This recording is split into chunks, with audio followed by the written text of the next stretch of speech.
Donc, Chodesh Tov, Erev Tov, Chodesh Tov, on se retrouve pour l'étude de la Sikha du Dvar Malchut, comme tous les mardis soirs. La dernière Sikha que nous avons entendue du Rabbi, à ce jour, bien sûr, précisons-le, en attendant d'entendre la prochaine Sikha du Rabbi, très prochainement, encore ce soir même, puisque nous avons l'espoir et l'attente de la Géoula, le Chol Yom Sheyavo, la Géoula qui va intervenir à chaque instant. Ce shiur, ce cours est retransmis d'abord dans le cadre des programmes d'études du Bet Chabad de Neuilly-sur-Seine. C'est l'occasion donc de dédier ce cours à la mémoire de son fondateur, le Rav Shmuel David Ben Avraham Zawi, alav Shalom. Également, je dédierai ce shiur à la mémoire de mon père, Avi Mori, à Rav Pinchas Gedalia Ben Shimon Akohen Pashter, à Ridi Kaparat Mishkavo. On dédie également ce shiur à la mémoire d'un participant assidu, le Chacham Moshe Ben Baruch Pinto, Baruch Ben Moshe Pinto, à la mémoire de Chaim Aaron Yosef Ben Moshe Seroussi, à la mémoire de Marat Esther Miriam Ben Baruch Leib Schlanger, également puisque ce cours est retransmis dans le cadre du programme d'études du média Menorah Live. Donc, on dédiera ce cours à la mémoire d'un chassid, comme je dis toujours, un chassid de cœur, Reb Avraham Ben Eliyahu Atal, alav Shalom, également à la mémoire de la fondatrice de Menorah Live, qui nous a quittés tellement brutalement, Aïcha Khashouva, Marat Rivka, Bat Reb Menachem Mendel Ben Senior, que rapidement, aléa Shalom, que rapidement puisse s'accomplir la réalisation de Akitsu Biranenu Shochnei Afar. Et bien sûr, c'est aussi l'occasion pour demander la Refoua Shlema, dédier ce cours pour la guérison rapide de ceux qui en ont besoin, du shliach du Rabbi Yakan, Arav Yehudalei Ben Pesia Matuzov, qui retrouve une bonne santé très rapidement, Arav Yekutiel Ben Sarah Green, également pour la Refoua Shlema de Marat Sterna Bat Eshka Kalmanson, qu'elle puisse aussi retrouver la bonne santé très rapidement, et bien sûr pour la Refoua Shlema de tous ceux et toutes celles qui en ont tellement besoin en ces temps assez difficiles, mais on est sûr, on est rentré dans le mois d'Adar ce soir, que le mois d'Adar va amener la guérison. Ben justement, c'est une bonne transition. On est dans la paracha de Trouma. Mais avant tout, ce soir, justement, nous rentrons dans le mois de Hadar. C'est très bien lorsqu'il y a deux Rosh Chodesh, 2 jours de Rosh Chodesh. Le premier jour, c'est la conclusion du mois précédent. Autrement dit, aujourd'hui, on était Lamed Shvat. Et si Dieu veut, ce soir et demain, si Dieu veut, on rentre dans le premier jour du mois de Hadar, Aleph, Hadar, Aleph, puisque cette année, on a 2 mois d'Hadar. Et donc, justement, avant d'étudier sur la paracha de la semaine, la paracha de Trouma, on va parler du mois d'Adar.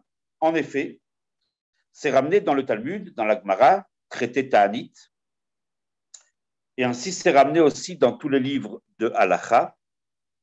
Au sujet du mois d'Adar, il y a 2 indications, 2 halachot.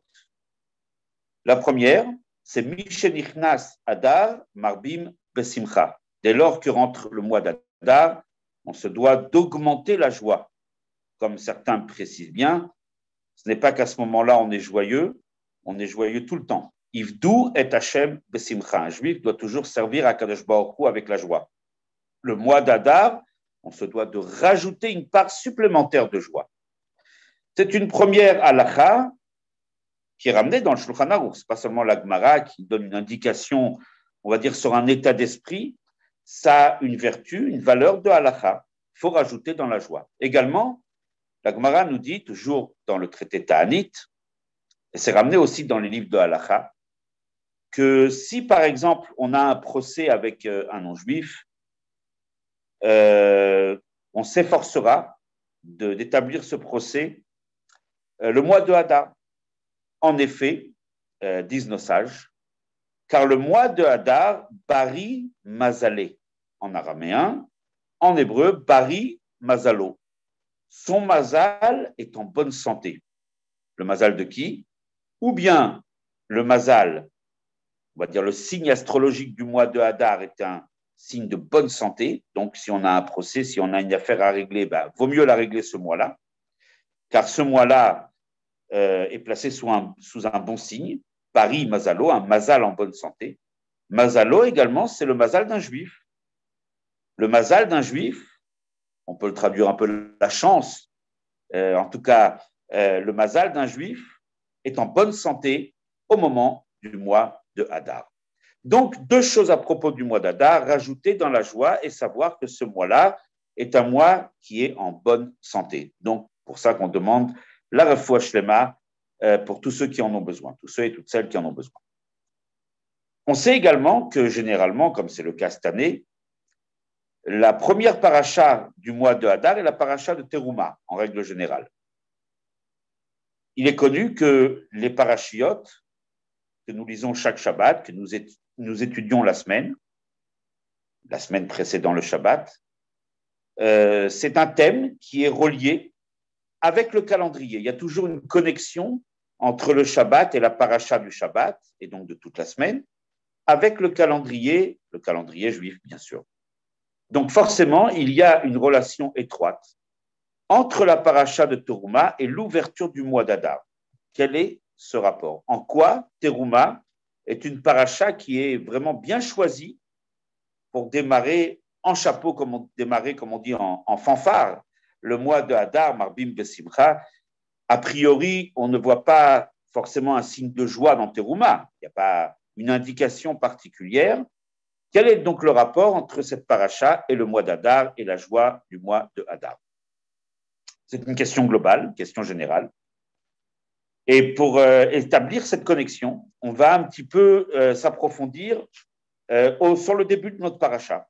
Tout au début de la paracha, Kadosh Baruch Hu demande à Moshe Veyikru li teruma. Ils vont prélever, ils vont faire des offrandes pour moi. Autrement dit, c'est un ordre qui est transmis par Moshe Rabbeinu aux enfants d'Israël, d'amener des contributions, d'amener des matériaux qui vont servir à l'édification, à la construction et l'édification du sanctuaire. Ce premier sanctuaire qui était une sorte on va dire, de prototype un peu du Beth Amikdash que nous allons connaître des centaines d'années après, les deux temples. Il y avait un sanctuaire, un Mishkan, un temple, on va dire, mobile, qui en kit, si on dit aujourd'hui comme ça, qui se démontait, qui se remontait à chaque fois, puisque les Bnei Israël n'étaient pas statiques, ils avançaient dans le désert, ils ont marché pendant 40 ans dans le désert, et pendant ces 40 ans, ils avaient un Mishkan qui était démonté à chaque fois et remonté à chaque fois lorsqu'il s'arrêtait. C'est donc du Mishkan qu'il s'agit dans notre paracha. Et c'est justement l'ordre qui est transmis à Moshe Rabbeinu d'aller demander aux Bnei Israël Veyikru li truma, qu'ils me donnent, qu'ils m'apportent leur contribution. Les Bnei Israël se devaient d'apporter certains éléments qui vont être nécessaires pour la construction et l'édification de ce Mishkan, de ce sanctuaire. Dans cette liste d'éléments qui étaient nécessaires, la Torah va en énumérer 15 éléments. On commence avec les 3 métaux précieux, l'or, l'argent, les reins, Zahav, Kesef et Nechoshet. Ensuite, des tentures, des pots, des boîtes de shittim, des parfums pour les ktorettes, pour les encens.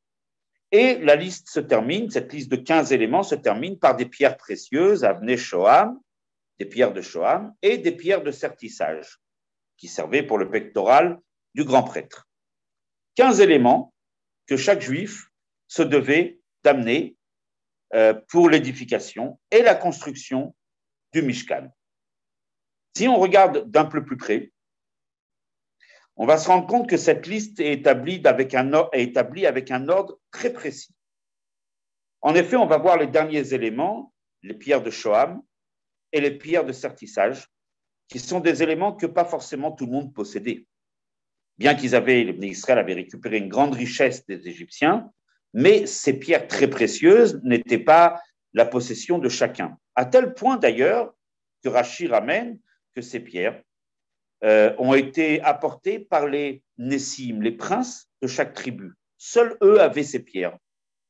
Et même encore plus, Rashi ramène une explication du Midrash, que c'est les Ananim, les nuées, qui ont amené ces pierres précieuses. Autrement dit, au bout de la liste se trouvent des éléments, en fait, que pas tout un chacun n'était peut-être en mesure de pouvoir amener. Et on va se rendre compte que toute cette liste est établie d'après un principe qui existe dans la Torah, qui s'appelle, on va le dire dans la langue de la Torah, Mehakal el Akaved, du plus léger au plus lourd. C'est-à-dire, la liste est établie. En premier, ce qu'on met en tête de liste, c'est des éléments et des objets, des matériaux qui sont, on va dire, plus accessibles, que chacun peut, en tout cas, avoir. Et ensuite, on va avancer dans cette liste au fur et à mesure en demandant des éléments beaucoup plus rares et qui peuvent être l'apanage seulement de certaines personnes dans le peuple juif. Ça semble être tout à fait logique. Cette liste est établie avec une grande précision, avec une grande logique, une précision divine, bien sûr. Et donc, on demande ce qui est d'abord le plus accessible, ce que chacun peut amener. Et puis après, au fur et à mesure, si quelqu'un est en mesure d'amener quelque chose d'encore plus rare, encore plus précieux, qu'il l'amène. Et là va se poser une question. Tout au début de cette liste figurent les 3 métaux précieux. Et le premier de ces métaux, c'est l'or. En tout cas, le premier qui est exigé. Or, justement, il s'agit là d'une entorse à cette logique dans cette liste établie des 15 éléments qu'il convenait d'amener pour le Mishkan. L'or n'étant pas le métal le plus accessible, c'est un métal c'est le métal le plus précieux, plus que l'argent et les reins. Donc, puisque cette liste est établie d'abord, on commence par des éléments beaucoup plus accessibles de chacun, en tout cas beaucoup moins rares, et au fur et à mesure de la liste, on va vers des éléments plus rares et plus, on va dire, moins évidents à posséder et donc à donner et à offrir pour le Mishkan. Pourquoi donc la Torah commence avec l'or? On sait très bien que l'or est un métal très précieux, qui a une valeur importante. Ce qui fait sa valeur, c'est sa rareté. C'est que justement, pas tout le monde en possède.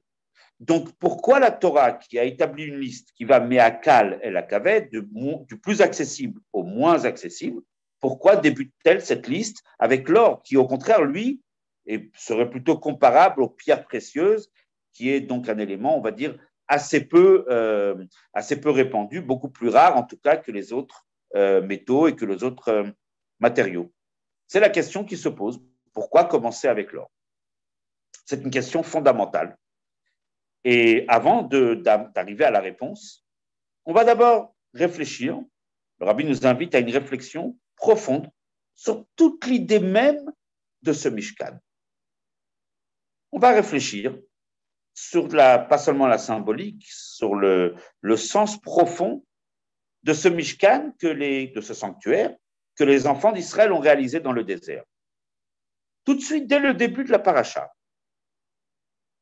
Akadosh Baruch Hu dit Ve'asu li migdash ve'shachanti betochad. Ils me feront un sanctuaire et je résiderai parmi eux. Nos sages nous font remarquer qu'il y a a priori peut-être une faute de syntaxe.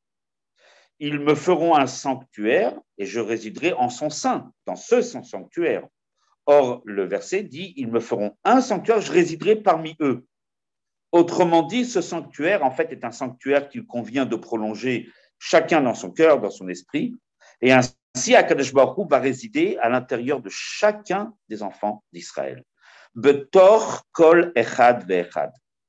La résidence divine se fera chez chacun d'entre nous. Là est toute l'idée, tout le sens de ce Mishkan. Il s'agit d'un Mishkan dans lequel la présence divine va se poser, et pas seulement dans ce Mishkan, dans ce sanctuaire, mais à l'intérieur de chacun. C'est quand même assez extraordinaire qu'une maison comme ça puisse servir, une petite maison physique, matérielle, puisse servir pour Akadosh Baruch Hu de résidence. C'est une idée quand même assez intéressante. On va continuer un petit peu à notre réflexion autour de ce Mishkan. Le Passouk nous dit, à propos justement de cette contribution, de cette terouma qui est le titre, de toute la paracha. Mais et kol ish asher yidvenu libo. Cette contribution devait être de chaque personne qui était généreux. Autrement dit, chacun avait ce devoir de contribuer, d'amener des éléments, des matériaux précieux pour le Mishkan.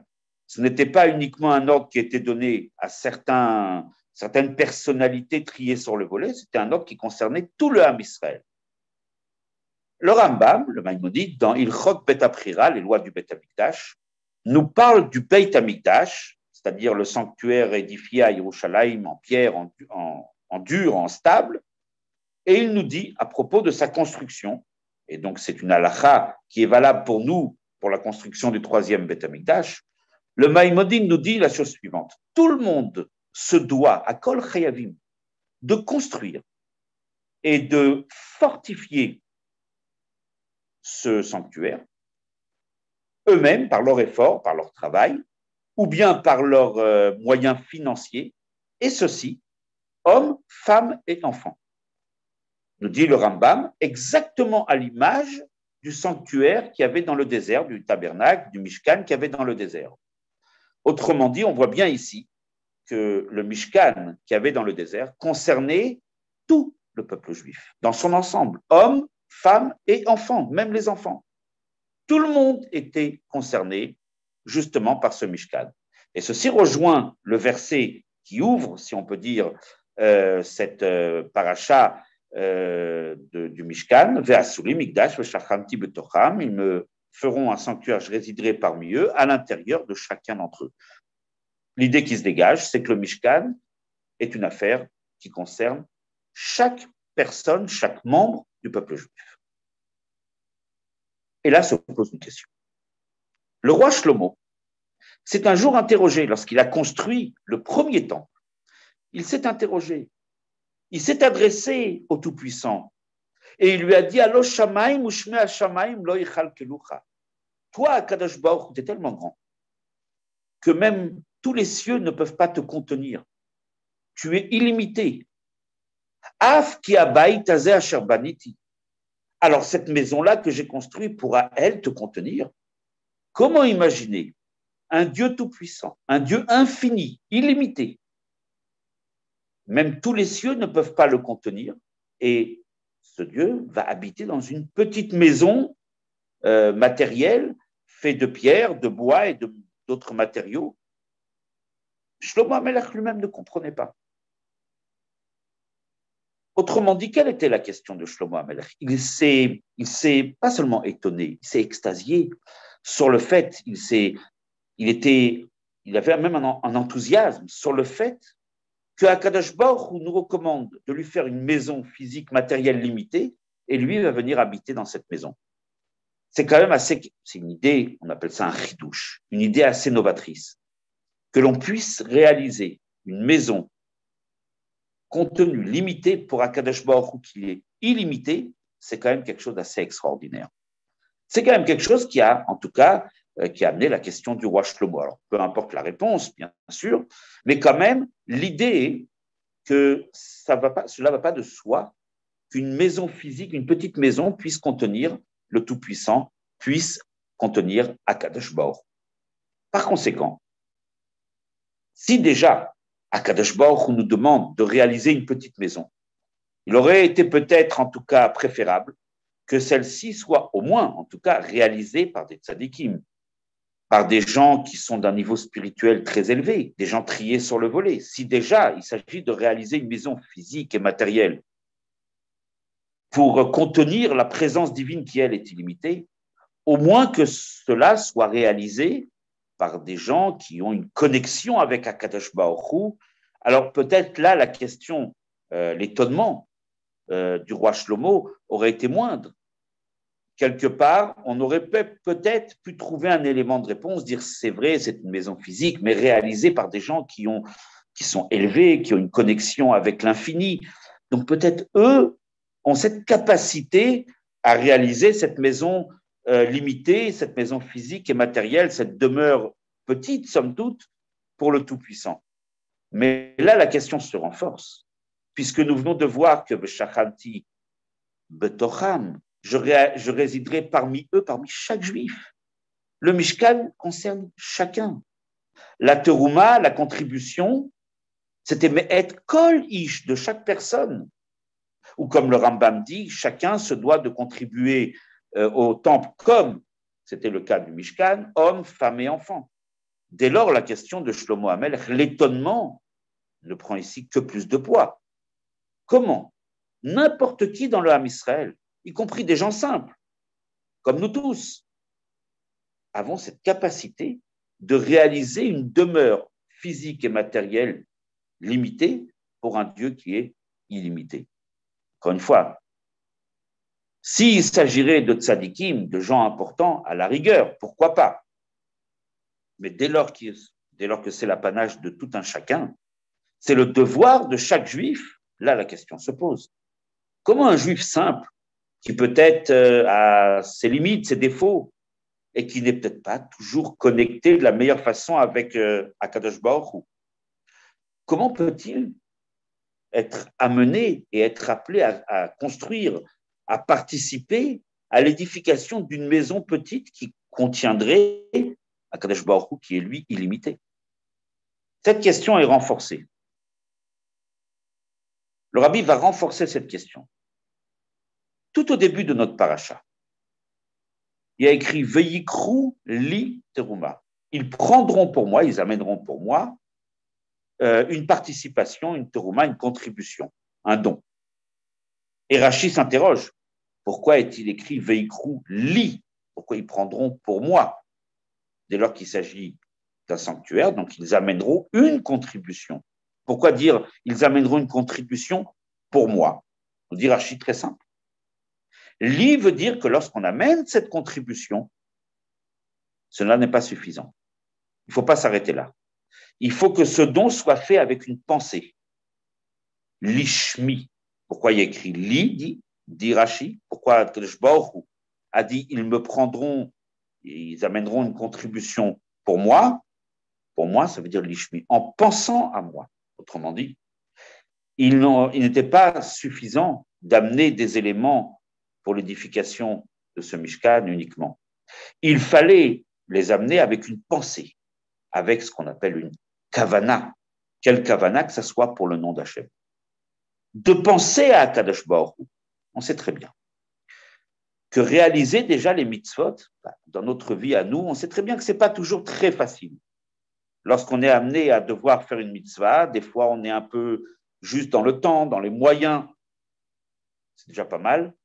Si des gens simples comme nous pouvons réaliser des mitzvot, c'est extraordinaire. Mais c'est beaucoup plus difficile de réaliser une mitzvah qui soit l'ishmi, au nom d'Akadosh Baruch Hu, ce qu'on appelle l'ishma, au nom de la mitzvah. Réaliser notre avodat Hashem, notre service divin, en pensant à Akadosh Baruch Hu, c'est déjà un niveau spécifique. Là, déjà, c'est des qualités que peut-être pas tout le monde possède. D'ailleurs, le Rambam, le Maïmonide lui-même, dans les lois de la Tchouva, Ilchot Tchouva, nous dit que la perfection d'un service divin qui serait labellisé l'Ishma, c'est-à-dire au nom d'Hachem, dit le Rambam, Ima'alag dolamod, c'est une qualité énorme, très élevée. Ve'ein kol chacham zochela, et pas tous les sages ne peuvent mériter de servir Dieu l'Ishma en pensant, en étant connectés dans la pensée avec Akadosh Baruch Hu. On remarquera que le Rambam ne dit pas que ce n'est pas l'apanage de chacun d'entre nous. Il dit Ve'ein kol chacham zochela. Même un chacham, pas tous les chachamim, pas tous les sages n'arrivent, si on peut dire, à réaliser cet objectif de servir Hachem. L'Ishma, ça veut dire avec la kavana, avec la pensée pour Akadosh Baruch Hu. Servir Dieu, réaliser ce qu'il nous demande, accomplir la volonté divine, accompagné d'une pensée profonde qui soit appelée l'Ishma, c'est quelque chose d'assez rare et assez difficile, en tout cas à atteindre. Et là vient la question. Akadosh Baruch Hu s'adresse à chaque juif, à travers Moshe Rabbeinu. Et il demande Veyikru li teruma. Comment Rashi explique li lishmi. C'est-à-dire cette contribution doit être apportée avec l'ishma, l'ishmi, pour le nom d'Hachem, c'est-à-dire avec une pensée profonde, une connexion profonde dans l'esprit et dans le cœur avec notre Créateur. Et le Rambam on vient de l'étudier, vient de nous dire que ce n'est pas quelque chose d'assez réalisable, assez facile. Même les chachamim eux-mêmes, en kol chacham zochela, pas tous les chachamim méritent et arrivent à ce niveau-là de servir Hachem l'ishma. Alors là, la question est encore plus grande. Comment Akadosh Baruch Hu peut demander veikrou li trouma, ils prendront pour moi une terouma, ils m'apporteront leur contribution l'ishmi, li veut dire l'ishmi, dit Rashi, alors que c'est un niveau qui est assez exceptionnel, que pas tout le monde ne peut atteindre. Donc, quelque part, on remet, si on peut dire, toute cette question, c'est une question fondamentale. Comment demander à tous les Juifs, puisque justement, on l'a vu précédemment, l'édification et la contribution du Mishkan concernait tout le Ham Israël, hommes, femmes et enfants. Comment demander à chacun, alors que de l'autre côté, on demande que ce soit l'Ishma ou l'Ishmi, au nom d'Hachem, niveau que pas tout le monde ne peut atteindre. Donc, encore une fois, on se trouve face à une sorte de contradiction. D'un côté, tout le monde se doit de contribuer au sanctuaire, au Mishkan, et de l'autre côté, on demande que ce soit l'Ishma, et c'est quelque chose qui n'est pas réalisable par tout le monde. La réponse est la suivante. En fait, c'est un niveau qui est peut-être, comme dit le Rambam, pas forcément l'apanage de tout un chacun, mais ça, c'est une façon, en tout cas, avec un regard primaire. Il convient d'avoir un regard beaucoup plus profond, de savoir regarder au-delà des apparences. L'ordre du Mishkan est venu après le Matan Torah, après le don de la Torah. Que s'est-il passé au moment du Matan Torah? Akadosh Baruch Hu, au moment du Matan Torah, au moment où il a donné sa Torah, a procédé à l'élection du Ham Israël.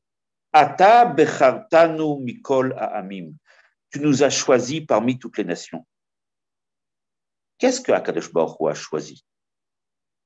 La Neshama? Pas difficile. La Neshama étant une partie d'Hachem, c'est normal qu'Akadosh Baruch Hu choisisse les Neshamot Israël comme son peuple.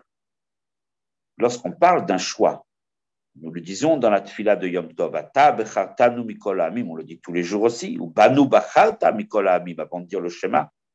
Tu nous as choisis parmi les nations. Cette élection ne se porte pas uniquement sur la Neshama. Là, il n'y a pas lieu de choisir. Il n'y a pas un choix. Un choix veut dire qu'il y a une hésitation, il y a une question. Et le choix s'est porté sur. Mais le chidouche, la nouveauté, elle est. Qu'au moment de Matan Torah, Kadosh Baruch Hu a choisi le Ham Israël tels qu'ils sont des Neshamot dans des corps. La Bechira d'Akadosh Baruch Hu, l'élection, le choix d'Akadosh Baruch Hu s'est porté sur le corps des Bnei Israël. Autrement dit, tel qu'un juif vit physiquement dans ce monde matériel. C'est un juif qui vit dans un monde matériel et donc forcément qui est limité, qui peut avoir des fois certaines défaillances extérieures en tout cas, superficielles. C'est celui-là qu'Akadosh Baruch Hu a choisi. Là est le chidouche, la nouveauté du Matan Torah. Le Matan Torah était l'élection du Ham Israël, Neshamot Begoufim. Certes des Neshamot, qui sont une partie divine, la Neshama étant une partie d'Hachem, mais telle que cette Neshama est habillée dans un corps. Autrement dit, le Ham Israël, qui vit dans ce bas monde, a été choisi par Akadosh Baruch. Alors, si on s'arrête à l'apparence, effectivement, on pourrait peut-être dire qu'il y a des niveaux différents dans le Ham Israël. Il y a certains chez qui la Neshama, elle brille plus, elle est plus mise en évidence, chez d'autres peut-être un peu moins. Mais dès lors que notre regard va être un regard profond et véritable, on va se rendre compte, on va réaliser à ce moment-là que le choix et que l'attachement de chaque juif avec Akadosh Baruch Hu et d'Akadosh Baruch Hu avec chaque juif ne supporte, si on peut dire, il n'y a aucune comparaison, il n'y a aucune différence entre tous les membres du Ham Israël. Tous ont été choisis au même titre par Akadosh Baruch Hu. C'est pour cela que nous dit le Zohar, Israël vekutsha brichu ulachad. Le peuple juif et Akadosh Baruch Hu ne forment qu'une seule entité. La Gemara dans Sanhedrin nous dit Israël, afalpi shechata, Israël, ou un juif, quand bien même aurait-il fauté, on ne parle pas qu'il a un défaut, qu'il a une défaillance, une faute, chata, il reste un juif. Certes, dans un regard, on va dire superficiel, un premier regard, oui, il peut y avoir des différences. Il y en a un qui va même jusqu'à, malheureusement, arriver à commettre une faute, c'est vrai. Néanmoins, il reste quand même un juif. Profondément, à l'intérieur de lui, il n'y a aucune différence entre lui et un tzaddik, un autre membre du peuple juif. Le rabbi ramène dans le Hayom Yom un mot du rabbi précédent, qu'un juif ne veut pas, aucun juif ne veut, et aucun juif ne peut se séparer d'Akadosh Baruch Hu. Alors en apparence, oui, on peut avoir des fois certaines défaillances, mais ça ne reste qu'une apparence, comme on dit, une apparence trompeuse. On doit bien sûr s'efforcer que même en apparence, on reste constamment connecté avec Akadosh Baruch Hu, c'est sûr. Néanmoins, il faut savoir que profondément, un juif est toujours attaché avec Hachem. Et il n'y a pas de différence entre un juif et un autre. Justement, on va revenir à cette notion du service divin qui doit être l'ishma, qui doit être pas seulement réalisé dans les faits, dans une réalisation matérielle et physique, mais aussi avec une pensée profonde et une connexion profonde avec Akadosh Baruch Hu. Pour parler justement de cette qualité exceptionnelle, de ce service divin qui est l'ishma, on va ramener justement ce que dit le Rambam, le Maïmonide, dans les lois du divorce, il Chod Girushi. Le Maïmonide dit la chose suivante. L'olam yasok adam batorah shelo lishma. C'est mieux qu'un homme commence à étudier la Torah, s'occupe de la Torah, même si ce n'est pas l'ishma, même s'il a un intérêt secondaire, même s'il a un but, on va dire, j'oserais peut-être dire inavouable. Il a un objectif. Ok, c'est pas grave, dit le Rambam. L'olam yasok adam batorah shelo lishma. Vaut mieux commencer de cette façon-là. Pourquoi?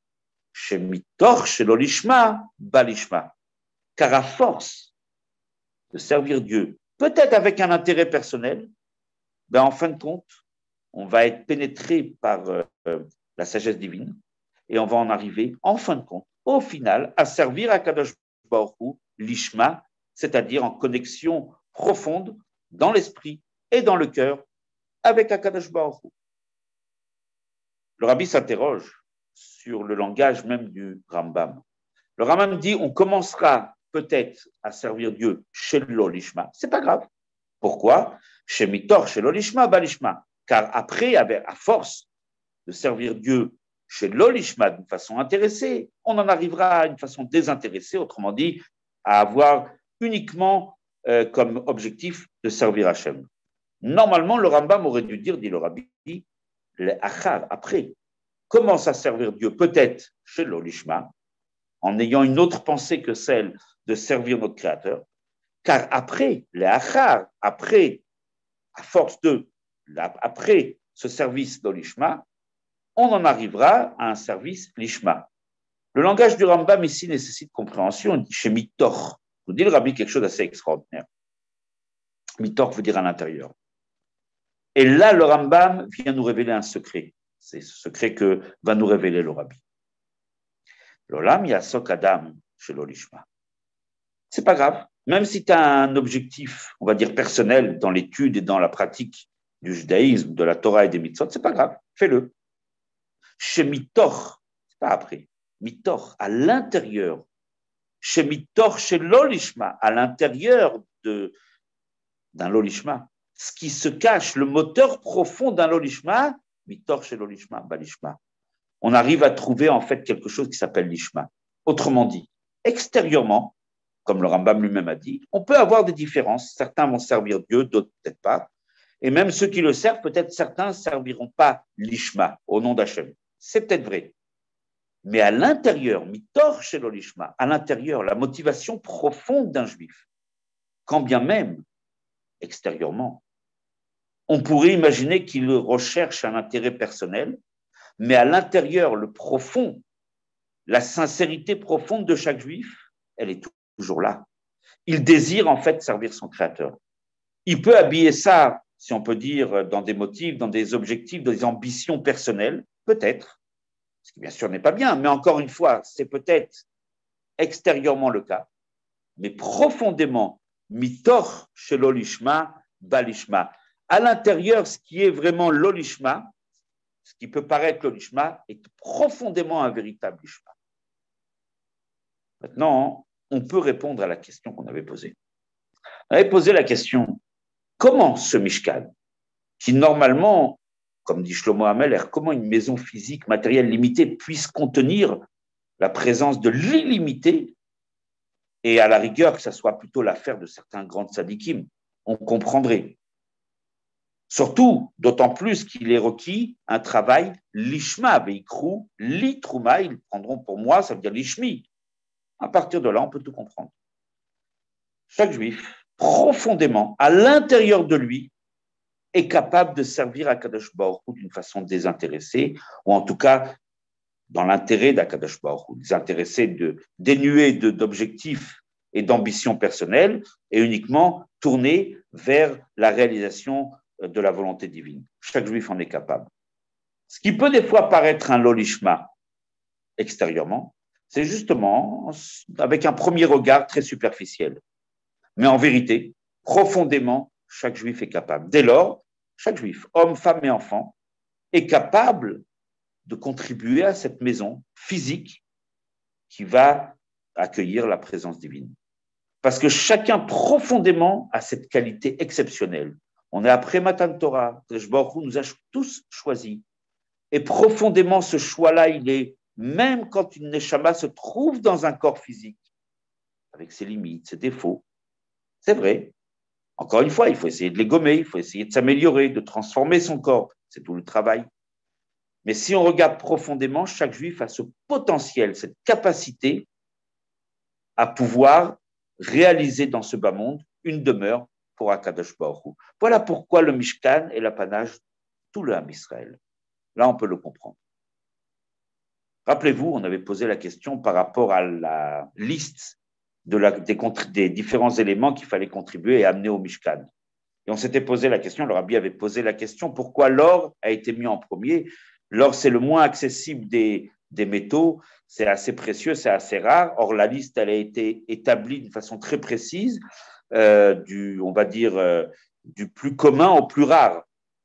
Et l'or, justement, c'est assez rare. Pourquoi l'or a été mis en premier? Justement, il y a là un message. Il y a un message caché que peut-être nous n'aurions peut-être pas vu, mais que le rabbi met en valeur. Quand la Torah, elle demande de l'or, et elle le met en premier, tout en haut de liste, en tête de liste. La première chose qu'on demande à un juif, c'est quoi? Voici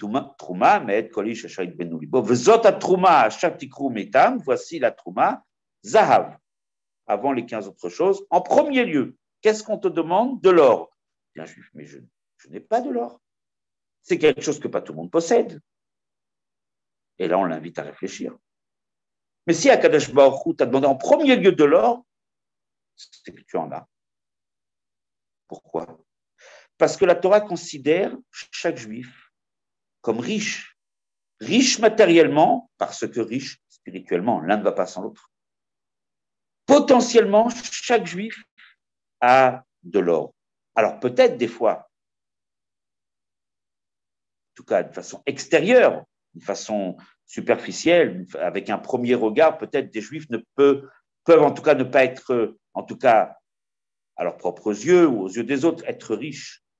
Mais potentiellement, Akadosh Baruch Hu considère chaque juif comme riche. Pourquoi? Parce que, comme disent nos sages,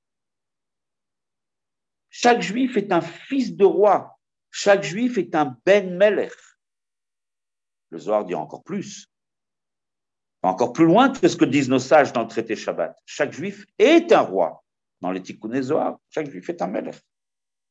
Dès lors, lorsqu'Akadosh Baruch Hu s'adresse à des fils de rois ou à des rois, il leur dit la première chose que vous possédez, c'est de l'or. Potentiellement, la Torah considère chaque juif comme riche. Et c'est pour ça qu'elle demande de l'or. Après, concrètement, est-ce qu'on possède ou pas? C'est une autre histoire, on va voir après. Mais le fait de demander de l'or, c'est de considérer tout le monde comme riche. C'est de dire, vous possédez tous ce matériau, ce métal précieux, et donc donner de l'or. En fait, c'est transmettre un message extraordinaire à chaque juif. Tu es riche.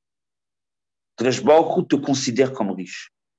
Que tu le sois d'une façon concrète ou pas, Dieu te considère comme riche. Et c'est pour ça qu'il te demande de l'or. Après, concrètement, si tu l'as pas, tu l'as pas. Mais en s'adressant à chacun et en demandant en premier lieu de l'or, alors que la liste a été établie, d'abord avec des éléments les plus accessibles, et pour terminer avec les éléments les moins accessibles. Commencer par l'or veut dire, je vous considère tous comme riches. Pourquoi? Parce que vous êtes riches spirituellement. Donc, forcément, de là va découler une richesse matérielle.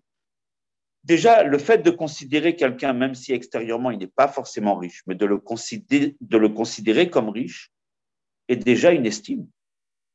C'est une estime, c'est un regard extraordinaire que nous porte Akadosh Baruch Hu à chacun d'entre nous. Tu es riche. Dis à Akadosh Baruch Hu à chaque juif avec un grand sourire, tu es riche, je te demande de l'or. Autrement dit, pour moi, tu as une richesse, tu as une grande richesse. Peut-être s'est-elle exprimée concrètement, s'est-elle réalisée, peut-être pas. Alors, ce sera peut-être ton travail, justement.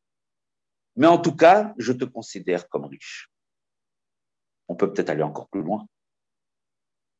Je te demande de l'or, car toi, juif, tu es de l'or. Akadosh Baruch Hu regarde chacun d'entre nous et lui dit, si je te demande en premier de l'or, c'est parce que j'ai affaire à un juif en or. Vous êtes tous des juifs en or, dit Akadosh Baruch Hu. Voilà pourquoi je vous demande en premier lieu de l'or. Je commence la liste des 15 éléments qu'il fallait amener au Mishkan par l'or. Parce que lorsque je m'adresse, dit Hachem, à des membres de mon peuple, que je considère chacun, pas seulement riche, mais que je considère comme étant des gens en or, comme on dit quelqu'un en or massif, lorsque je m'adresse à quelqu'un qui est de l'or, alors je lui demande de l'or. C'est un message extraordinaire qui rejoint justement ce qu'on a développé. Est-ce que chacun peut réaliser, peut être concerné par cette mission de construire un Mishkan, comme s'était étonné le roi Shlomo? C'est pas évident. Une maison physique, matérielle pour contenir l'illimité, l'infini, ça paraît tellement improbable. Surtout qu'il faut le faire l'ishma. Ben oui, comme on a expliqué, chaque juif est lié avec cette notion de l'ishma. Chaque juif profondément a ce lishma. Il a cette capacité, cette propension à servir son créateur d'une façon désintéressée. Quand bien même extérieurement cela peut paraître être pas forcément le cas tout le temps, néanmoins chaque juif possède cette qualité exceptionnelle, cette qualité rare comme l'or, de servir à Kadosh Baruch Hu l'ishma. Et c'est la raison pour laquelle Akadosh Baruch Hu s'adresse à chacun. Il dit, amenez-moi de l'or, parce que vous êtes des rois, vous avez de l'or. Vous êtes riches, vous avez de l'or. Vous êtes de l'or, donc amenez-moi de l'or. C'est un message extraordinaire, un message d'amour, un message d'estime incroyable que le Créateur nous adresse. Lorsqu'on va lire dans la paracha, Veikrouli, et on commence tout de suite, Vezot Atrouma Zahav, peut-être quelques secondes s'arrêter là. Akadosh Baruch Hu commence en premier lieu par de l'or pour nous signifier à combien il porte une estime incroyable, à combien son regard sur nous est un regard profond et qui est capable de voir notre vraie richesse, la richesse de chaque juif, une richesse spirituelle, qui peut des fois aboutir aussi à une richesse matérielle. Alors effectivement, l'idée de mettre Zahav en tête de liste, c'est une estime portée à chacun d'entre nous. Et par conséquent, nous sommes capables de réaliser ce Mishkan. C'est une évidence.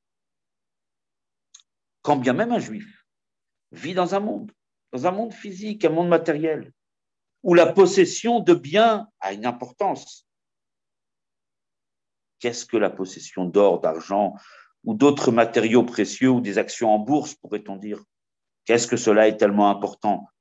Lorsqu'il s'agit de regarder ce qui est vrai, ce qui est authentique, ce qui est réel, c'est-à-dire Akadosh Baruch Hu, c'est la seule réalité réelle, si on peut dire de cette façon-là. C'est la seule valeur authentique. On vit pourtant dans un monde où la possession de biens est importante. Ben, nous dit Akadosh Baruch Hu, même quand un juif il vit dans ce monde où la possession de biens a toute son importance, là aussi, dans ce monde, dans cette situation, je vous considère comme de l'or. Vous êtes pour moi de l'or, vous avez de l'or, vous êtes riches, vous êtes des gens que j'estime, vous êtes mon peuple. Là est tout le sens de Ata Bechartanu Mikol Ha'amim. Voilà pourquoi chaque juif peut et doit contribuer à la réalisation du Mishkan. Parce que chacun a cette richesse profonde, à ce lishma qui est érotique, veikrouli, lishmi. Ils contribueront, ils amèneront une trouma. Pour moi, ça veut dire lishma, au nom d'Hachem. Chaque juif le possède. Chaque juif possède cet or, cette valeur incroyable, inestimable, cette richesse qui nous est venue justement après le Matan Torah. Voilà pourquoi chacun peut et doit contribuer au Mishkan. On va revenir à la question première de début de la Sikha. Quel rapport entre Teruma et le mois d'Adar? C'est très simple. On aurait tendance à imaginer que la joie du mois d'Adar est venue par l'histoire du sauvetage, du terrible décret de Haman, Esther et Mordechai, etc. Mais cette histoire, justement, a pu se réaliser. Pourquoi? Parce que le mois d'Adar est un mois particulier, déjà bien avant cette histoire-là. Que s'est-il passé le 23 Adar? C'est le jour où le Mishkan a été édifié. Le mois d'Adar, c'est le mois du Mishkan. Le 23 Adar, Chav Gimel Adar, on a commencé l'édification définitive du Mishkan. On a commencé à le mettre debout. Il a fallu avoir 8 jours. Le 8e jour, la Shrina est descendue. Mais le début de la construction de ce Mishkan, de l'édification concrète du Mishkan, après avoir confectionné et réalisé tous les éléments du Mishkan, ce Mishkan a commencé à être mis debout le 23 Adar, Chav Gimel Adar. C'est le mois de Adar où le Mishkan a été terminé. Ce Mishkan, justement, qui vient délivrer un message à chaque juif. Quel est le message du Mishkan? Vous tous, vous êtes capables de faire un Mishkan, une résidence pour Dieu. Ce Mishkan qui commence par une contribution dont la première est l'or, qui signifie vous êtes tous de l'or. Ce Mishkan qui adresse un message un peu codé.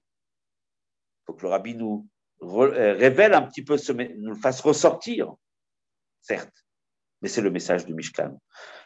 C'est une affaire de chacun.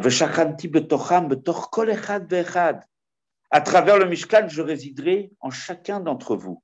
Vous êtes tous invités à participer à ce Mishkan. C'est l'affaire de vous tous, car vous êtes tous d'une valeur inestimable.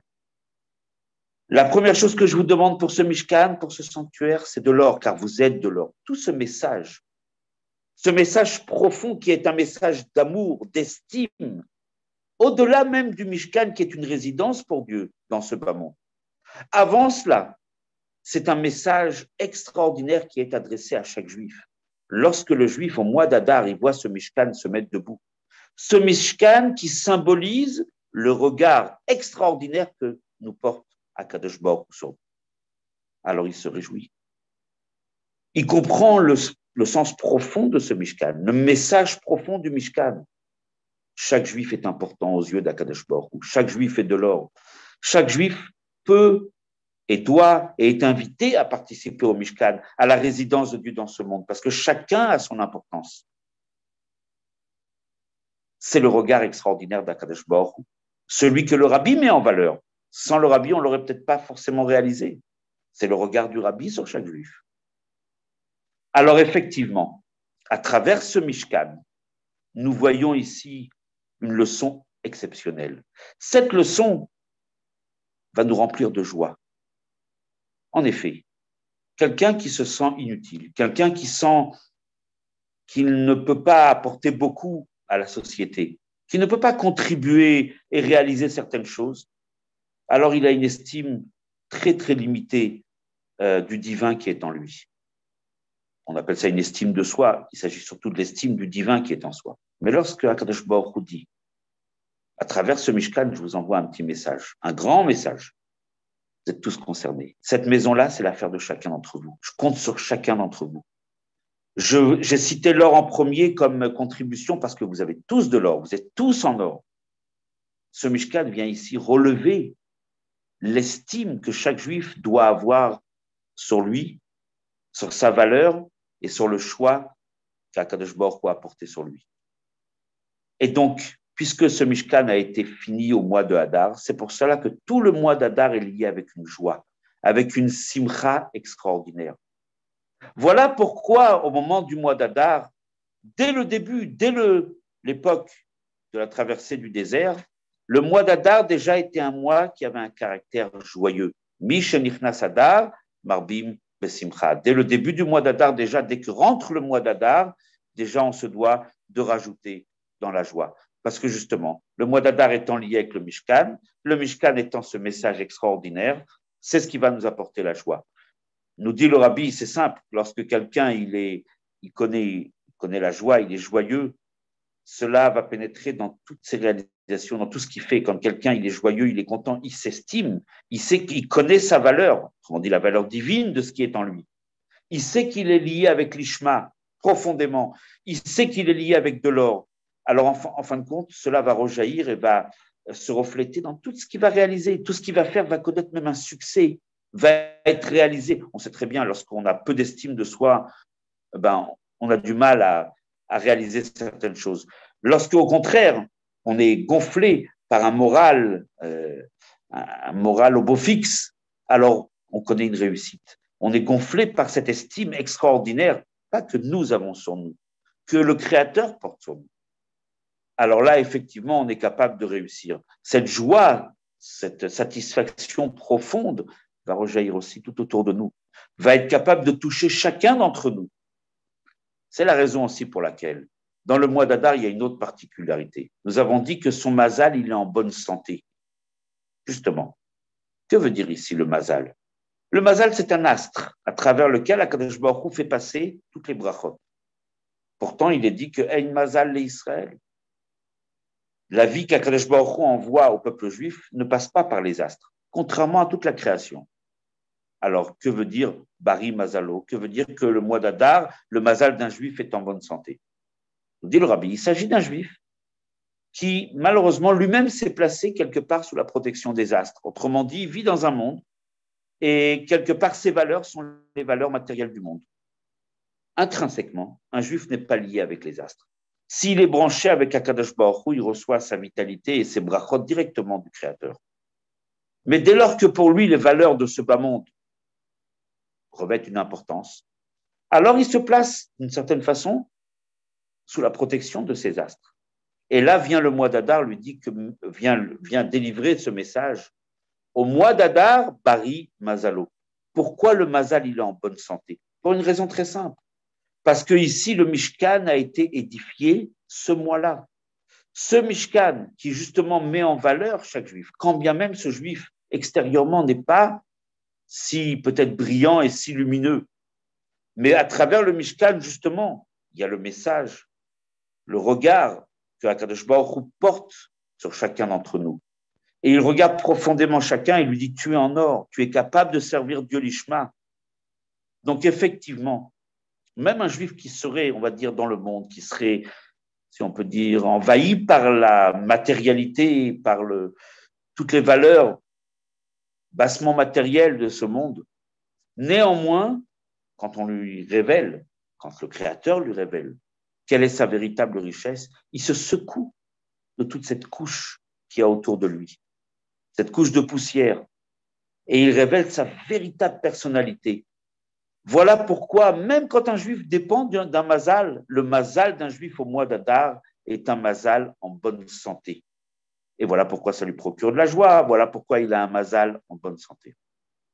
Pour conclure, le Rabbi nous dit, chacun, ayant reçu ce message, ayant entendu ce message, chacun qui sait dorénavant qu'il est riche, que Dieu le regarde comme un riche potentiel, va tout faire pour essayer de le devenir concrètement. Dès lors qu'on sait que potentiellement le Créateur nous regarde comme riche, alors on va tout faire pour le faire.